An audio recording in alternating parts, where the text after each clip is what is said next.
voting is underway as Texomans head back to the polls to cast their ballot in a runoff election between current District 68 State Representative Drew Springer and Dallas salon owner Shelley Luther. Our very own Brett Vetter talked with both candidates today about the state of the race.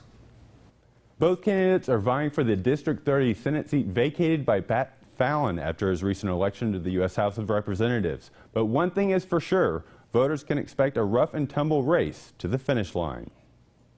With only 10 days left until the Texas Senate runoff election for District 30, State Representative Drew Springer and Shelley Luther are making sure voters know where they stand on the issues, especially when it comes to Governor Abbott's response to COVID-19. I think that he should have called a special session. I think that we should have been able to represent our districts. I disagree when you have a boutique that sells fire retardant clothes that is closed, but Walmart is open. Despite receiving Governor Abbott's endorsement, Springer says more should have been done to keep businesses like Shelley Luther's hair salon open. I have challenges with him on that.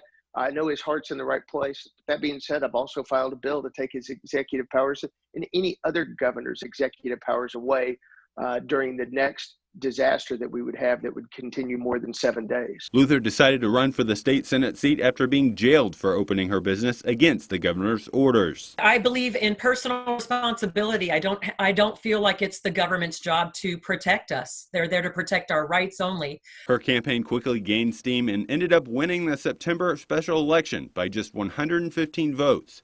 Since then, Representative Springer and Luther have been on the attack, each alleging that the other isn't a true conservative who will bring change to the Texas legislature. I'm not running on the fact that I want to just go down and say no, shake things up, and pick fights with everybody.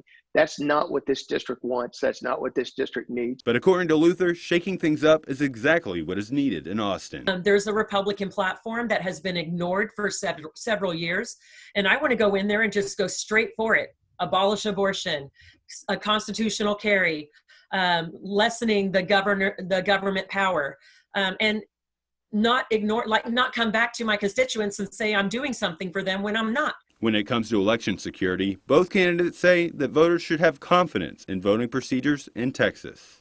In a statement released today, Lieutenant Governor Dan Patrick said that he is not endorsing a candidate for Senate District 30, saying that the people of that district will decide which candidate is the best person to represent them in the Texas legislature. Okay, Brett, thank you very much. Now, you can vote at the Wichita County Courthouse, the Commissioner 2 building in Burke-Burnett, and the Wichita County Tax Office substation in Iowa Park. Also, Lee Wholesale Floral off Southwest Parkway and the Commissioner 4 building in Electra. For times, just head over to Texomashomepage.com. Here's what